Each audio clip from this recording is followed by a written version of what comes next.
ஒன்று போனால் இன்னொன்றுன்னு ஆண்டவன் எதுக்கு எனக்கு இத்தனை கஷ்டத்தை கொடுக்குறான்னு தெரியவே இல்லை. இந்த வருஷம் ஆரம்பிச்சதுலேருந்து ஒரு லாங் லீவ் கிடைக்கவே இல்லைன்னு சொல்லி ஆசையாக அம்மா வீட்டுக்கு போனால் சீனு அப்படி கிடந்தான். ஹெல்த் வைஸ் இவனுக்கு எந்த பிரச்சனையும் இல்லை, நல்லா தான் இருந்தான். ஒரு 2 டேஸ்க்கு முன்னாடி எதையோ போய் சாப்பிட்ருப்பானாட்டுக்குது. 2 நாளாக சாப்பாடு சாப்பிடவே இல்லை. அடிக்கடி உடம்பு சரியில்லாமல் போகும், அது முடியெல்லாம் கொட்டி ஒரு மாதிரி சொறி பிடிச்ச மாதிரி ஆகும். அப்பையும் இதே மாதிரி தான், ஒரு 2 நாளைக்கு சாப்பிடாமல் இருப்பான், அதுக்கப்புறம் நார்மலாக சாப்பிட்ருவான்.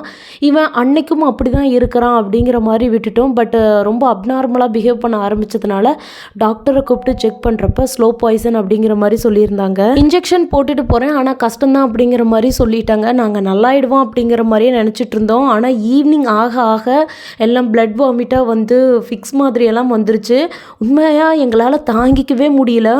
குடும்பத்தோட ஒருத்தனா அவ்வளோ க்ளோஸாக எங்கள் கூட இருந்தான். பட் இன்றைக்கி அவன் இல்லை. அவ்வளோ பெரிய வாசல் சும்மா இருக்கும்போது பார்த்து அவ்வளோ மனசு கஷ்டமாக இருக்குது. நீங்கள் பார்த்துக்கிட்டு இருக்க இந்த கிளிப் கொஞ்சம் ஃபாஸ்ட் ஃபார்வர்ட் பண்ணது. இறக்குறதுக்கு அன்னைக்கு காலையில் இந்த மாதிரி தான் சம்மந்தமே இல்லாமல் ஒரு இடத்த வந்து ரொட்டேஷனாக சுற்றிக்கிட்டே இருக்கிறது, அங்கேயும் இங்கேயும் நடக்கிறது, இப்படி தான் இருந்துகிட்டு இருந்தான்.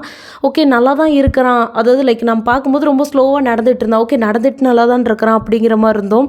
பட் கேமராவை எடுத்து திருப்பியும் ரீவைண்ட் பண்ணி செக் பண்ணது போது தான் தெரியுது அவன் சுயநலவே இல்லாமல் ஒரே இடத்தையே சுற்றி சுற்றி நடந்திருக்கிறாங்கிறது.